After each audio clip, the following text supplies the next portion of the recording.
The Indian Miss World and the Rage of Muslims of the World. A novel by Dr. A. Ahmed. This story continues the story of the Arab sugar daddy and the beautiful Indian girl and the story of the Indian child bride and the old Arab husband. They were written in English and translated into Arabic by Dr. A. Ahmed. It is a love story narrated in 6 books. Book 3. From a Slum Girl to the Queen of the World Beauty. Copyright. All rights are reserved. No part of this book may be reproduced, stored in a retrieval system, or transmitted in any form or by any means without the prior written permission of the author except by a reviewer, who may quote brief passages from a review for printing in a public newspaper, general magazine, school journal, or university article. All characters in this novel are fictional and any resemblance to actual persons, living or dead, is merely coincidental. Chapter 16. The New Gandhi of Bollywood. Vijay Singh is also known as Mahatma Gandhi in Bollywood. He was born and brought up as a devout Sikh man, but he believes that all religions are equally true. Therefore, he respects the followers of all faiths in his Indian society. He believes that there are good and bad people in all religions. He is greatly influenced by the doctrine of ahimsa, nonviolence, which was taught by the father of the Indian nation Mahatma Gandhi, who borrowed it from the teachings of the Lord Jesus Christ in the Sermon on the Mount. He is also influenced by the religion of the Lord Buddha. Lastly, he believes in the philosophy of contemporary Indian philosopher Swami Vivekananda, who taught that all religions are equally true. According to him, there is no such thing as a false religion. This teaching most probably was borrowed from the Baha'i faith. Baha'u'llah, the glory of God, was the title taken by Mirza Hussain Ali Nuri, who is regarded as the founder and central figure of the Baha'i faith.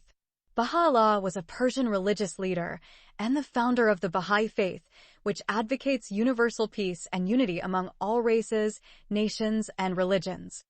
In any case, Mr. Vijay Singh used to work as a high school teacher before he retired and joined Bollywood.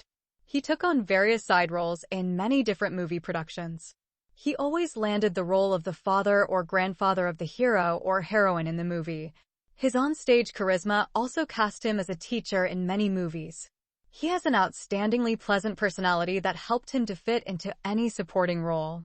Therefore, Vijay Singh refused to play any malicious character or villain. He said and believed that it is against his ethics to be a bad person or portray an evil character in a film no matter how much money is offered to do so. He earned the honorable title of the Gandhi of Bollywood because he had been cast in the role of the father of the nation, Mahatma Gandhi, a few times. Vijay Singh inherited nothing from his late father except a beautiful house in the wealthy area of Bandstand at Bandra. He is devoted to his father's memory and believes that the house is holding the essence and spirit of his late father, Mr. Singh. As such, the house is not for sale at any price. Vijay Singh loved his wife to distraction and worshipped her. Bone cancer took her away at the age of 70. He was 73 at the time. In Hinduism, the wife is supposed to treat her husband as her god and worship him. It is quite the opposite in Islam, where the woman is considered to be a walking and talking Satan and inferior to the man because she is deficient in intellect and religion. Anyhow, Mr. Vijay and his late wife have only one child, a son. His son is married to a woman of a different faith. Vijay Singh was not happy about the match between his son and his girlfriend, but told his son that he had no objections to the marriage if the girl's parents gave their blessings and accepted a husband to their daughter from a different religion. However, the girl's parents stood strongly against the marriage of their daughter due to religious differences and insisted that their religion forbids them to allow their daughter to marry an infidel Sikh. In the end, the girl disobeyed her father and married her Sikh boyfriend. She even sent her father and 2 brothers to jail when they tried to separate her from her husband by force. She is a Muslim girl by birth. She loves her Islamic religion and refuses to change her faith to being a Sikh girl. But she had no objection to marrying her Sikh boyfriend without trying to force him to embrace Islam. This Vijay Singh's son is known as Ajay Singh. Ajay, like his father, has only one son with his Muslim wife. His wife's greatest desire is to leave India and migrate to Australia. She has a married Muslim sister who immigrated 5 years ago with her Muslim husband and 3 children, and they settled in Sydney City. She fell in love with Western life when she visited her sister in Sydney. She changed a lot during her 6-month visit to Australia. When the Muslim wife of Ajay Singh returned to her homeland, she began to criticize India and now considers Mumbai the filthiest city in the entire world. Whenever she steps out of her house, she puts a handkerchief across her face to mask her nose from the filth and pollution of the reprehensible cosmopolitan city. Ever since her return from the West, she has been nagging her husband day and night to emigrate to Australia. Ultimately, Ajay Singh succumbed to the pressure of his Muslim wife and agreed to go to the Australian consulate to apply for immigrant visas for his family. Nevertheless, his father Vijay Singh is against the idea of his son leaving him all alone in India and emigrating to Australia. He has neither relatives nor close surviving friends in Mumbai. Most of his old friends died, and his relatives had immigrated to either Western countries or moved to rich Arab countries. Despite that, the son rejected the counsel of his father and listened to his wife. Even so, his application has been rejected because Ajay does not meet the criteria for immigrating to the promised land of his Muslim wife. His wife too cannot qualify because she is a grade 5 dropout and can neither speak nor read nor write in English. She knows only Urdu and Hindi. But the stubborn Muslim wife insisted they reapply on an economic basis. For Ajay Singh to immigrate to Australia as a businessman, he must have at least 1,750,000 Indian rupees in his bank account, which equals 25,000 American dollars. This amount has to be shown as US dollars to the immigration department upon the family's arrival in Sydney, or they will be denied entry and sent back to their country of origin. In addition, business immigrants are barred from remitting funds out of Australia for 5 years. So, even if they would borrow this amount from a bank or someone they know, they would not be able to repay it for at least 5 years. No bank in Mumbai would give a loan without holding some personal assets, such as a house, against the funds it gives. For months, Ajay's Muslim wife tried to get him to persuade her father-in-law to sell his house. It is the easiest way to raise the funds needed. After much harassment and nagging, Ajay agreed to talk to his father about selling his house. When Vijay Singh heard the words of his son, he threatened to kick him and his family out of his house. Until then, Ajay, his wife, and his son live under Vijay Singh's roof. Multi-generational homes are the cultural norm, and in India, they are called joint families. When the father-in-law rejected the son's request, his Muslim wife took offense.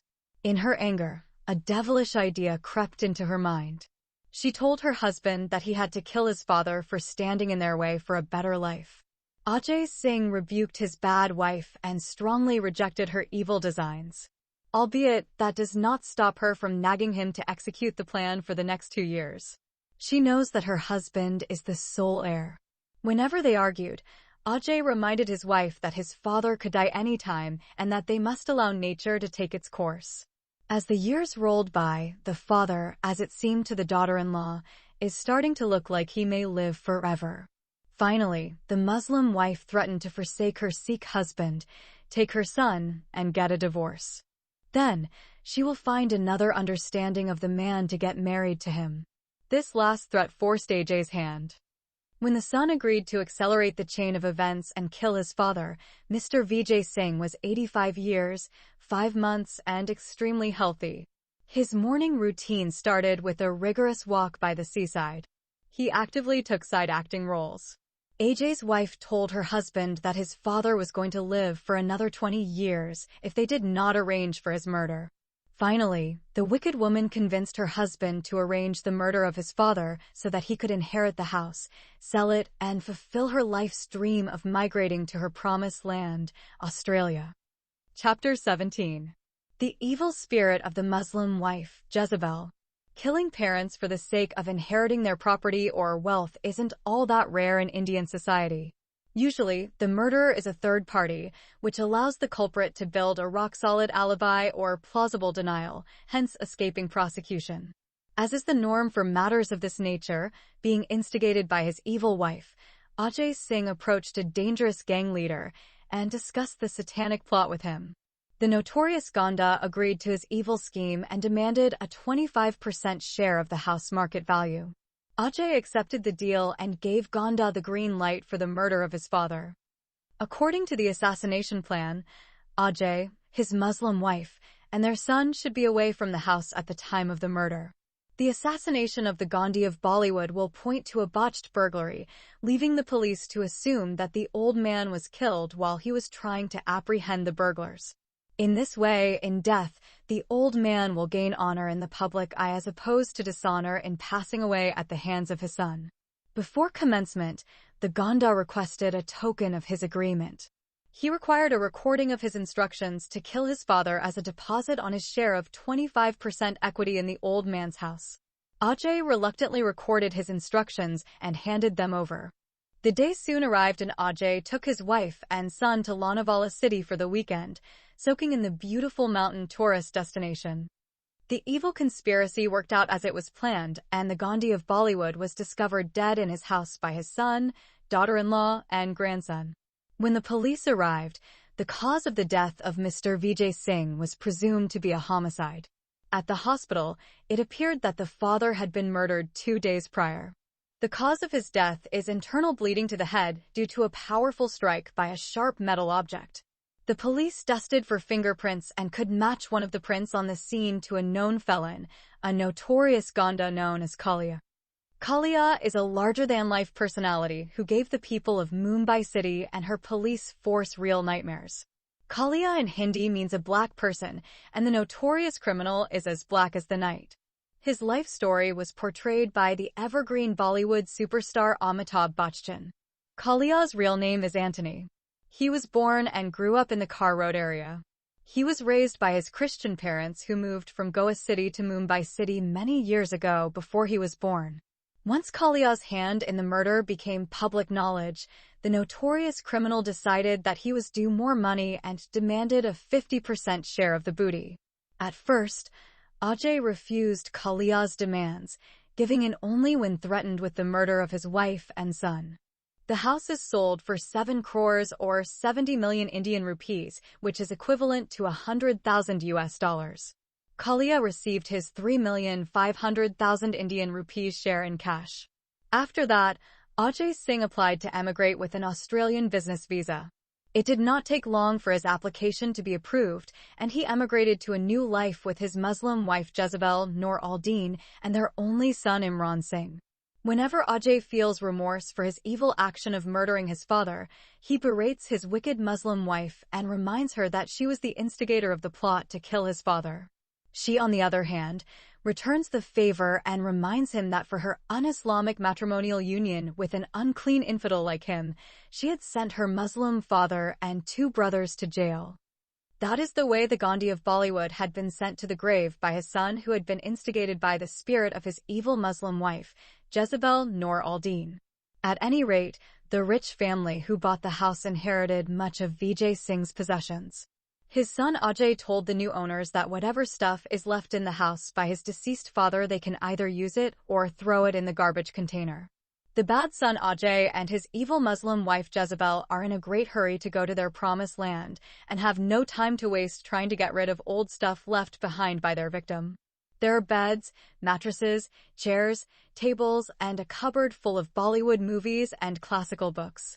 The new owners threw everything away except the cupboard. They are happy to give the movies acted in by the Gandhi of Bollywood a place in their sweet new home. Randomly, whenever they have free time, the new heirs will select and play a movie from their huge collection of the late Mr. Vijay Singh movies and enjoy watching it for free. One day, the wife of the new owner happened to be all alone with her husband away at work in the Lokhandwala complex in the Andheri area. She decided to watch a movie and search the cupboard for something engaging. She came across a video titled Private and Confidential. The title of the movie drew her attention and piqued her curiosity. An avid movie buff, she could not remember any movie released with that odd name. She picked it up and placed it in the video player. Then, she returned to her comfortable couch and reclined. With the remote in her right hand, the woman of the house pressed play. Instead of seeing the opening credits and the names of the actors and the producers of the movie, she saw the director himself holding a whip in his right hand and whipping and lashing the backside of a beautiful young girl. Both the director and the young heroine are completely buck naked. She cannot believe her eyes when she recognized the old man who is mercilessly beating and raping the young girl. Up to that point, he has been her favorite film director in India. He is the greatest Bollywood film director, Mahmood Khan. She also recognized the young girl as the Iranian heroine Aphrodite Khan because of the media coverage of her recent sex scandal and the court case against Mahmood Khan in which she tried to condemn him for her kidnap and rape crimes, but she failed and he turned the table on her and sent her behind bars instead of him. The Hindu wife immediately contacted her husband and informed him about her shocking discovery. She asked him to come to the house as soon as possible. When her Hindu husband arrived, she made him watch the sadistic rape of Aphrodite Khan by her kidnapper and detainer, Mahmood Khan. The couple knows that if Mahmood Khan came to know that they have such a condemning video in their possession, he would not hesitate to send Gondas to murder them.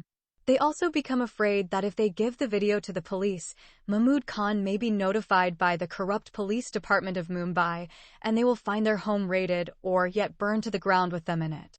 Therefore, the husband suggested that they should destroy the video and close that chapter forever. Howbeit, his wife balked at his suggestion and insisted that they send the video to the Hindu female director Rani Krishna because she is the one who stood with the young Iranian heroine and helped her in her time of need. But the Hindu female director could not stop the innocent Iranian girl from being condemned by the Mumbai Criminal Court for the character defamation of Mahmood Khan and went to jail for 1 year. Obliging his wife, as always, the husband contacted Rani Krishna on a very important personal matter concerning the young heroine, Aphrodite Khan. They are at once invited to Rani's house and reveal information to her about the video that they had discovered accidentally in the cupboard of the late Mr. Vijay Singh. When Rani Krishna watched the video, she could not believe that a human being could be so evil as to torture an innocent teenage girl in such a cruel way to satisfy his animalistic lust. When she heard the story from Aphrodite of how she was raped, she did not think it had been done in such a sadistic and painful manner.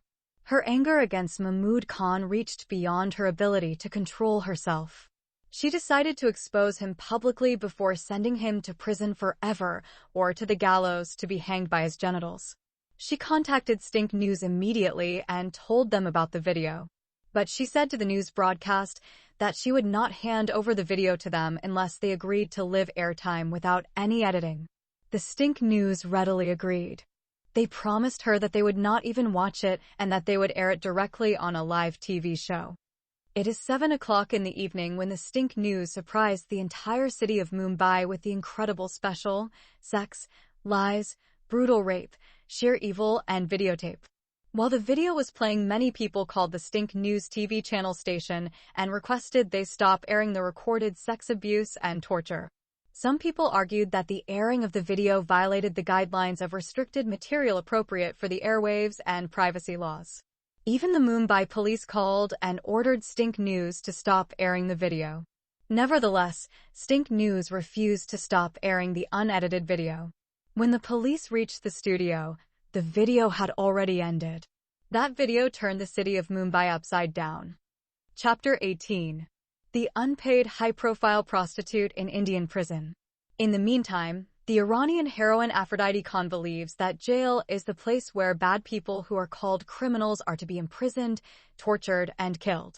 She is still under the impression that her late mother Rayhana Khan had been stoned to death inside a Jeddah women's jail because she did something awfully bad. It is her evil Saudi husband who told her that her bad mother got killed by the police inside the jail for her ugly crimes of polyandry, which she married 3 men at the same time, stole their monies, and ran away from them, but she got arrested in his house while she was fornicating with her husband number 3. Aphrodite Khan also learned from Rani Krishna that her late Saudi husband was murdered inside the Mumbai jail because he did something evil to an 11-year-old girl from Hyderabad city. But Rani did not say exactly what evil act the despicable old geezer had done to the underage Indian girl Amina Haider Ali. Therefore, when she was convicted of the false charge and sentenced to 12 months in prison, Aphrodite Khan correctly assumed that she was not going to come out alive or unharmed. She concluded that she was going to be beaten up and killed by the Indian police. Beginning the first week she spent in jail, she has reason to worry. Her fears are confirmed. First of all, because she is from Bollywood and already known as an actress and heroine, the jail authority told her that she must be kept in solitary confinement and not allowed to mix with other female inmates for her protection. Accordingly, she is kept in an isolated cell as if she is carrying a contagious disease such as coronavirus and is not allowed to congregate with other female inmates. But soon she discovered some bad female guards have some different evil schemes in mind.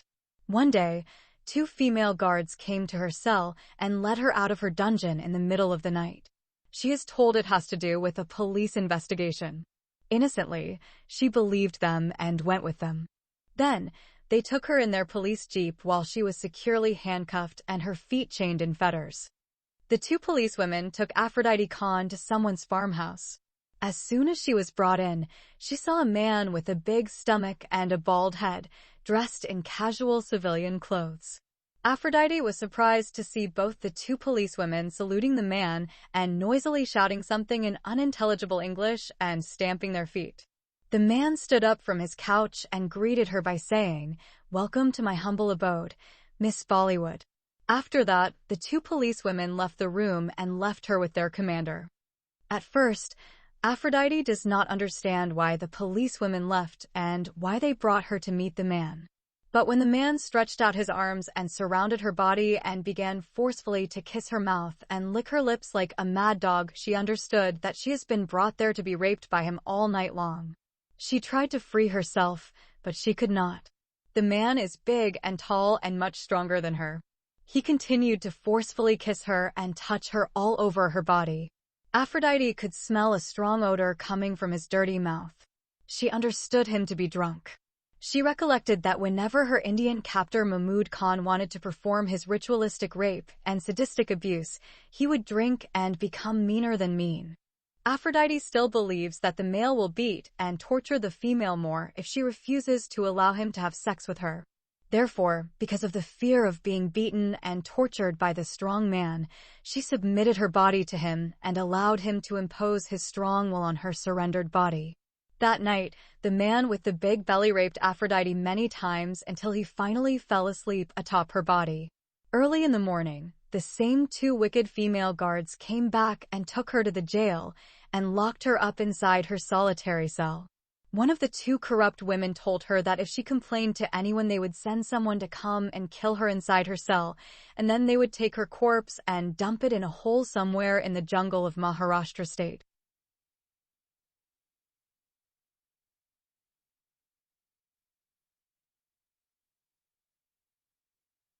After a few days, the same 2 evil female guards came to her cell again at night and took her to another top police officer's private residence on the outskirts of Mumbai.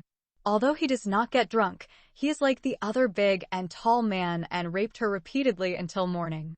Once again, the 2 female police guards retrieved her in the morning and took her back to her cell with the same warning. Within 3 months, Aphrodite Khan has been raped by 6 top police officers and 3 MPs from the government of Maharashtra. All 9 rapists used condoms because none of them wanted to make her pregnant with his baby. Every one of them knew that, if she was to get pregnant with a child, he could be identified through his DNA if subjected to a paternity test. Most of them expected that other big police personnel and members of parliament might be interested in having sex with the beautiful, sexy Iranian heroine too. Therefore, each one of them is afraid to contract a sexually transmitted disease by sleeping with the so-called unpaid waif of Bollywood. After 3 months, the Bollywood female prisoner, Aphrodite Khan, received a transfer order. According to the order, she is supposed to be transferred from the Mumbai Women's Jail to the Pune Women's Central Prison. The order is executed on the very same day.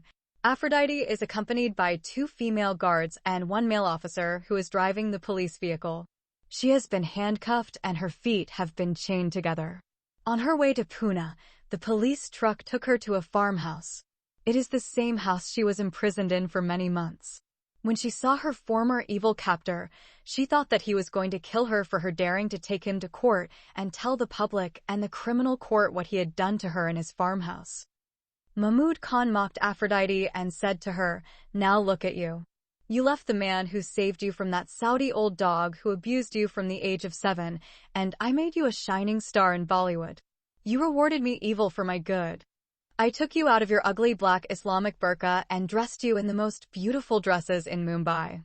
I had made you a shining film actress and made millions of Indian fans worship you. If you were still my second halal Muslim wife, you would have become by now a billionaire 19-year-old young girl. You left me and went and listened to that fucking Hindu slut. What did she give you? She has placed you in a rotten Indian jail cell. Inside the Mumbai jail, you have become an unpaid prostitute. You are now like a dirty public toilet that every uncircumcised Hindu police officer urinates inside your dirty chut or pussy. What is better for you? To live in a palace of gold and be the wife of the greatest, richest man in Mumbai, or to stay in a filthy Hindu dungeon and be the unpaid waif of Bollywood? Do you know why they are transferring you now from the Mumbai jail to Pune Central Prison? It is because some fucking Hindu politicians in Pune want to rape you too. Every uncircumcised Hindu infidel in the police department and the government of Maharashtra wants to fuck you up for free. Have you gotten paid for being fucked by them? Can you stop them from urinating in your dirty pussy? They have made your pussy quite big that it can fuck a man's leg and smells like a filthy cesspool. The evil man paused and looked for a response from Aphrodite. When she remained silent, he continued to pour the filth out of his mouth to satisfaction. The filthiest prostitute on Ferris Road has more guts and honor than you because she would not allow any man to fuck her if he does not pay her price first. You are the only unpaid waif in Mumbai. If you are a true Muslim girl, you would have killed yourself from the first day you got raped by the fucking head of the Criminal Investigation Department, Mr. Rao Arora. You only opened your legs and allowed that filthy Hindu man to fuck you in his farmhouse throughout the night without resisting or fighting or screaming for help. Then he spread the word around his corrupt circle of friends. So now, every one of them wants you in his bed to fuck you for free every night he wishes to do it. Do you think if you are still in my house and under my protection, any one of them could dare to touch even your finger? Of course not. Mahmud Khan paused again and looked sternly in her face. Then, he raised his voice loudly to make himself clearer. Let me tell you one thing. I could have killed you inside that fucking women's jail if I wanted to do it. I could have put poison in your food or sent a female guard to kill you inside your solitary cell. I could have paid 20,000 rupees to the nurse there and gotten you injected with the HIV or coronavirus. I did none of these for only one reason, because you are a Muslim girl. Moreover, I could have paid 50,000 rupees to some of my friends in the police department to implicate you in a serious crime. I could have kept you in jail forever if I wanted to. But I have decided to punish you more badly for humiliating me before those accursed Hindu infidels. I have already paid some important lawmen in the Mumbai Police Department and made them promise me they will deport you to Iran as soon as you complete your one-year term inside that filthy Indian jail. Let that fucking Hindu whore Rani Krishna stop you from returning to that primitive and backward Iranian society from where you came. Do you know what is going to happen to you when you reach Tehran? You will have no one, no family, or anyone to take care of you. You are still childish and a very dumb girl. You are going to become a hooker on the streets of Tehran. You will either die like a stray bitch on the streets of Tehran or be sentenced by a judge of a Sharia court to be stoned to death for being a prostitute. Go back to where the men like to beat women just for walking down the street with nothing on their heads or their niqabs accidentally fell off their faces. After lecturing her and filling her heart with indescribable fears, Mahmud Khan once again raped Aphrodite Khan in a very painful and cruel way. He has not asked the two corrupt policewomen who brought her to him to remove the handcuffs and chains from her hands and legs. He just pushed her to the ground and began to beat and rape her in front of them. This time, he slapped and kicked her as if she was not a human being like him. He used a stick instead of a whip and hammered her body mercilessly. He is full of exceedingly uncontrolled rage. He used her body to appease his bitter hatred and reckless anger before he raped her. It is the most painful sexual abuse she has ever been subjected to in all her miserable life. She thought that he was going to beat her to death. She screamed to the top of her voice and begged for mercy, but no one dared rescue her from the devil incarnate or the firstborn son of Satan. She cried and cried until she lost her voice. The evil one continued his abuse and rape until she lost consciousness. She is nothing more to him than a punching bag to beat as much as he wants. Chapter 19. The demise of the notorious Muslim sex sadist. When she regained consciousness, Aphrodite Khan found herself once again inside the back of a police wagon. She is bleeding copiously while her hands and feet are securely chained to her seat. She thought that she had some kind of horrifying nightmares. However, the terrible pain in her body and private parts made her remember her brutal rape and torture by her former Indian captor, Mahmood Satan Khan. She is breathing with much difficulty. When the police wagon reached Pune Women's Central Prison, the two female guards informed the jail authority that the imprisoned Iranian girl tried to run away from them when they stopped for lunch at the Khandala City food shacks while they were halfway between Mumbai and Pune. She went to the women's washroom and jumped out of the broken back window, but they caught her while she was escaping. For that reason, they battered her mercilessly to subdue her and prevent her from running away from them. Aphrodite Khan has been taken directly to the hospital and she is admitted into the intensive care unit.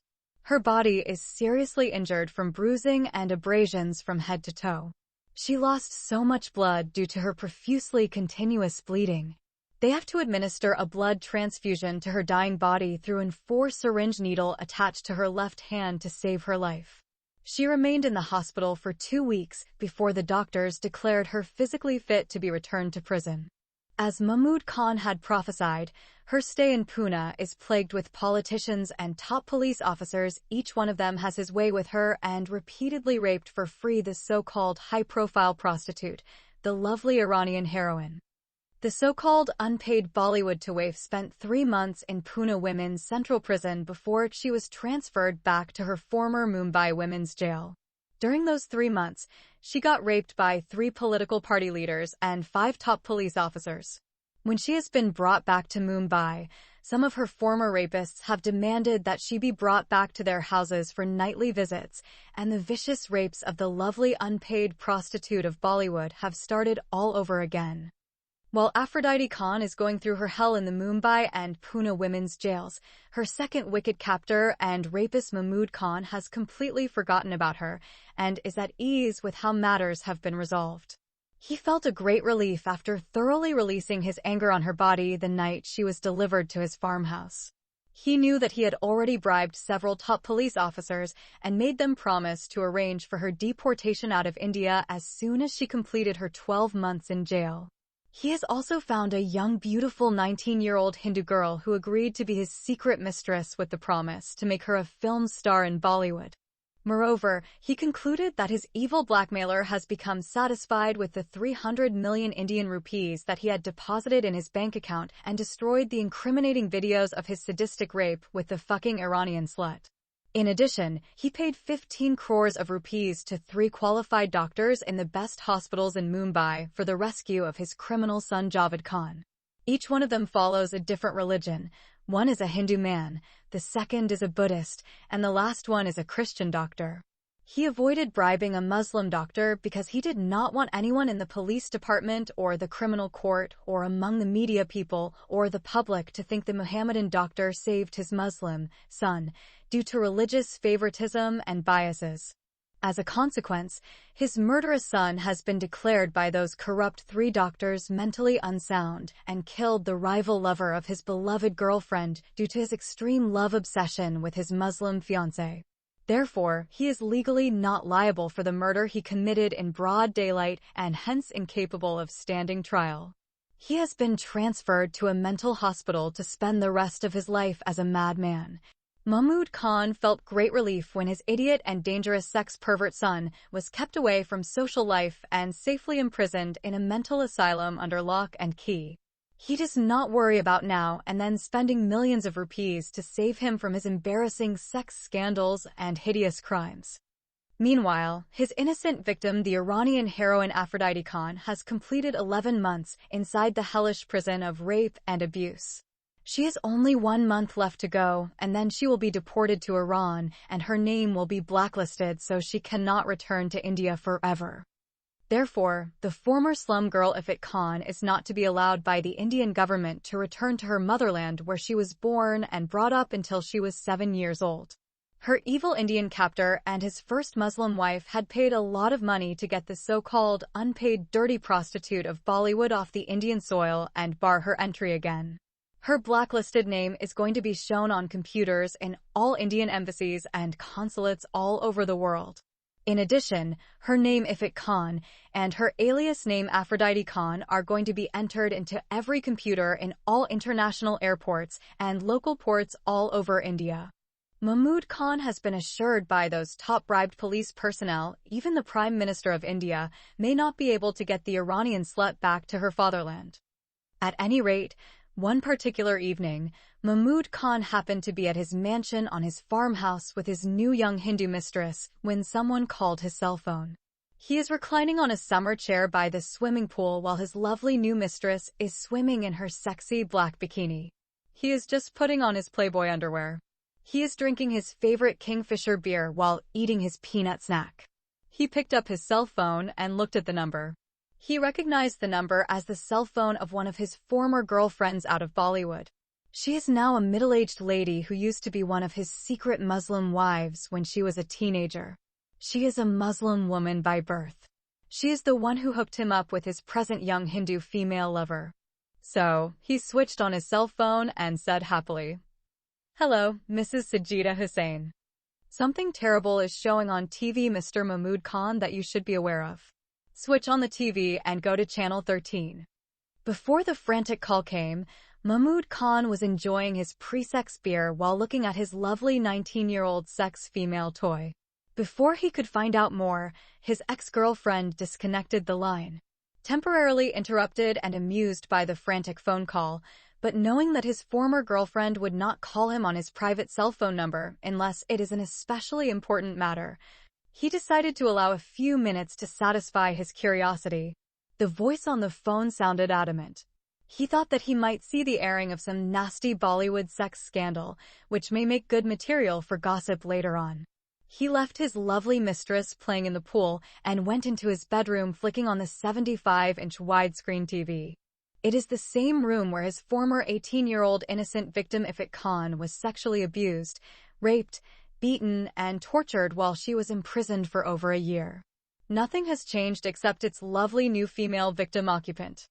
Flicking through the channels, the greatest Bollywood film director eventually came across Channel 13, home to the controversial Stink News TV. It is the same video he has paid 300 million Indian rupees to prevent its circulation and to facilitate its permanent destruction. He began to shake and sweat looking at himself naked on the screen with a long whip in his right hand. He is flogging and slashing the naked body of his former innocent female sex captive Ifat Khan, who is screaming with loud shrills from the terrible pain he is inflicting upon her delicate body. His private parts are fully exposed and his phallus is standing like an old rusty metal rod stuck to his hairy body. Ifat's young and sexy breasts are jumping up and down like inflated balloons with every strike of the long whip against her naked body. Her private parts are completely uncovered and her black pubic hair around her genitals can be seen too. She is sweating from head to foot. Her long black hair is falling loosely everywhere on her buck-naked body. There are drops of blood falling from her shoulders, back, and buttocks. Even her pussy is copiously bleeding as if he has been stabbed by a big dagger. She is shouting from the terrible agony that he is inflicting upon her. A few minutes later, when the pretty young Hindu girl heard the powerful gunshot, she was still paddling in the warm water of the swimming pool. She thought that someone was trying to shoot and kill her. Swiftly, she came out of the water and ran to the bedroom. She found the greatest Bollywood director flailing on the floor with a pool of blood forming around his head. Terrified, she bolted out of the room shouting, "Someone has shot Mamoji. Someone has killed Mr. Mahmood Khan." All his security guards, servants, maidservants, and kitchen staff heard her words and came running to the bedroom. They found Mahmood Khan lying on the floor and blood splattered over a large area near his head. One of the Muslim guards picked up the cell phone of his unconscious master immediately and called the police. When the Lonavala police arrived, they found the greatest of all Bollywood film directors lying dead in his bedroom. The cause of death has been recorded by the police as a suicide from a bullet fired at point-blank range. The bullet entered his brain from the right side, riddled his brain, and exited the cranium in the center of the left side, killing him instantly. Consequently, the greatest film director in the Bollywood film industry has killed himself by shooting his head with his licensed pistol. The cause of his suicide at this time is unknown to his security guards and servants and the police authority. The case is open for police investigations in Mumbai and Lonavala. Chapter 20. She believes the devil is a man. The first news Aphrodite Khan heard after her release from prison is that her second evil captor, rapist, and abuser Mahmood Khan has taken his own life after his very public scandalous exposure. Her 11 months behind bars did nothing to improve her impression of men and sex. Once again, she is homeless and penniless, with a stint in prison to boot. She does not know what is going to happen next in her miserable life. Her tragic life is always clouded with abuse and agony. Wherever destiny led her, she would fall into the hands of evil men who used her and abused her. For 10 years, her Saudi husband tortured and raped her. When she was freed from his claws, she fell into the hands of another evil Muslim husband who was crueler than her late Saudi husband. Then she landed into the filthiest defilement a woman could ever endure among public servants of the worst kind, set free only at night to service her rapists.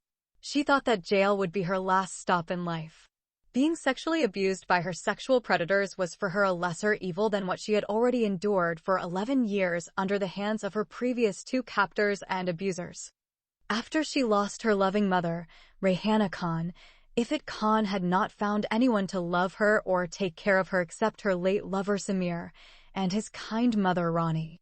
For the first time in her life, she experienced true love, an altruistic love unmotivated by selfish gain or for profit. It was an entirely new concept to her. For 6 months, the handsome hero Samir Krishna Khan had given her the love she had been missing all her young life. Whenever he sat near her, she felt great happiness, and whenever he talked to her, his voice filled a void in her heart. When he smiled, she became happy, and when he became sad, her heart lost its joy. At that time, all she wanted was just to see his handsome face and feel his presence beside her. It was he who changed her attitude towards life. Alas, that beautiful love and wonderful joyfulness did not last for more than 6 months. The Bollywood greatest tyrant Javed Khan killed her handsome lover in front of her eyes. Once again, her attitude towards men changed, this time for the worse. As far as Aphrodite Khan could fathom, evil manifested itself in its fullest and darkest form whenever it assumed the shape of a man. She believes that if the devil is a human being, then surely Satan is a human male. Wherever she went, it was a man who kidnapped, imprisoned, tortured, and abused her. It was the man who raped her when she was a child of 7 years old. It was the man who imprisoned her for 10 years. It was the man who whipped her delicate body and raped her for months on end. It was the man who killed her lover in front of her eyes. They were men who raped her when she was in jail. Aphrodite expected that sooner or later another man would come into her life and resume an abusive role. She hates men with a passion. Her good Samaritan, Rani Krishna, tries to comfort her and assure her that not every man is evil, but Aphrodite is not convinced. Despite what the rest of the world thought of her, Rani invited Aphrodite to stay in her house as long as she wanted. She promised to treat her as her daughter. Moreover, she wanted to reintroduce her to Bollywood and give her a role in her movie. When Rani heard Aphrodite's story of how she was raped and beaten when she was unjustly incarcerated, she is inclined to complain about each and every one responsible at the jail. She wanted to expose the female guards who turned Aphrodite Khan into an unpaid prostitute and made money out of selling her body to their male partners in crime. Once bitten, twice shy, Rani has a feeling that the complaint might be used against Aphrodite again. Doubtless, these are men used to manipulating the law. They would deny all charges and countersue. Ronnie is not keen on seeing a corrupt judicial system send an innocent female victim to prison and leave the criminals free yet again. Accordingly, the wise female Hindu director has dismissed the idea of bringing to justice those evil Indians who raped the Iranian heroine when she was behind bars. She believed the just God would sooner or later punish all of them as he did to the former two wicked kidnappers and rapists of Aphrodite Khan, the aged Saudi business tycoon Sheikh Ahmed, and the greatest Bollywood director Mahmood Khan. Shortly after the release of the Iranian heroine and moved back to her residence, the Hindu woman Rani has recollected the events surrounding the evil Muslim who took his own life because he could not face the public scrutiny of his crimes. An idea crept into her mind, and she shared it with Aphrodite one day. Why don't you go to the Abu Dhabi International Bank and find out whether that coward of a man paid the ransom that the blackmailer had asked him for? It is 10 crores, is it not? Rani Krishna understood that 10 million rupees is a lot of money for a penniless and homeless girl like Aphrodite Khan who has no family or relatives either in her motherland India or the land of unlawful detention, rape, and abuses in Iran, or anywhere else in the whole world.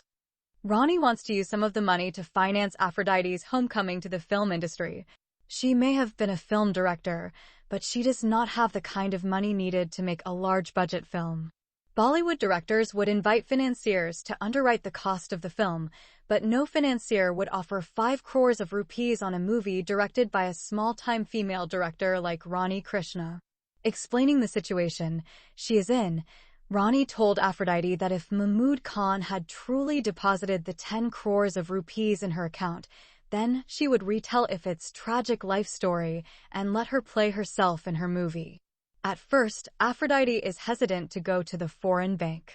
The name of the Abu Dhabi International Bank brought back stark reminders of her evil Saudi husband. She thought that the bank might accuse her of arranging the murder of her Arab husband in jail and her kidnapping to come back later and steal all his money. Also, makes her hesitate is the cruel murder of her lover in front of her eyes while they are acting in the last scene of the movie. It made her hate Bollywood and everything to do with it. It is Rani who kept on assuring her that nothing would happen to her and that it is worthwhile to check it out. She said to her, the bank manager would say to her either her account was closed by her Saudi husband before his murder or Mahmood Khan had deposited nothing in her account. In either case, she has nothing to lose and nothing to be afraid of. Aphrodite is reluctant, but gives in to Rani's suggestion and off they go. Aphrodite is too afraid to venture out alone, hence, she asks Rani to accompany her. She told Rani about the second separate account that her Saudi husband created for her when he wanted her to travel to Switzerland with his first lawyer, Sheikh Aldin Barkatullah Habib Allah. The account number that Aphrodite gave to her Hindi and English teacher is the second account. She could not give the number of the joint account because it contained many complicated numbers, letters, and signs. In contrast, she remembered her separate account number for it is simple and contained only numbers. The late old Saudi man had deposited in that account 14 crores rupees, 140 million Indian rupees. He wanted to purchase his freedom by bribing the judge of the High Court, his Muslim lawyer, and the 2 police commissioners of Mumbai and Hyderabad. Notwithstanding, the kidnap of Ifit by the men of Mahmood Khan had frustrated that secret deal. Rani Krishna used her car to travel with Aphrodite Khan from her residence in Bandra to Churchgate. She has a male chauffeur. So, she sat in the back seat with Aphrodite and began to chat with her while the car ate up the distance to the bank. The journey is expected to take about an hour and 40 minutes, but Mumbai traffic is unpredictable sometimes, stretching an hour's drive into 2 hours. Everything depended on the traffic conditions and the time of day. As the private car droned on, Aphrodite dozed off in the first half hour, after a futile fight to stay awake. When in jail, a peaceful night's sleep was out of the question. Every night, she was used for someone's entertainment and sexual pleasure. She would be brought back in the early morning and only allowed to sleep for a couple of hours before waking up call. Once roll call was taken, the opportunities for rest were few and far in between. For Aphrodite, her days in a rotten Indian jail were added to the torture she had come to know all her life. Besides starving, she was bullied by the female guards and inmates, probably out of envy or jealousy. Each female suspect or convict was entitled to a single meal a day. She could expect to be given a plate of lentils and rice, with an egg for protein. That was it. You could eat it all up at one time or save a portion for later. That was your choice. Chicken, beef, fish, and other edible meat were rarely served. Very often female Gondas would rob the food of the less aggressive female inmates and let them starve to death inside the jails.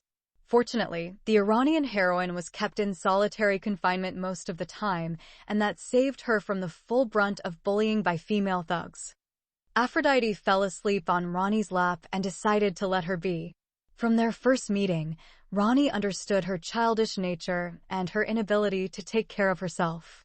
As a mother who had nurtured her child well, she now extended this hospitality to Aphrodite. She decided to house her and care for her as long as she could. She expected that one day Aphrodite would find a good man who would love her and take care of her. In the meantime, with her skills and know-how, she is going to leverage her outstanding beauty and create Aphrodite's career and fortune.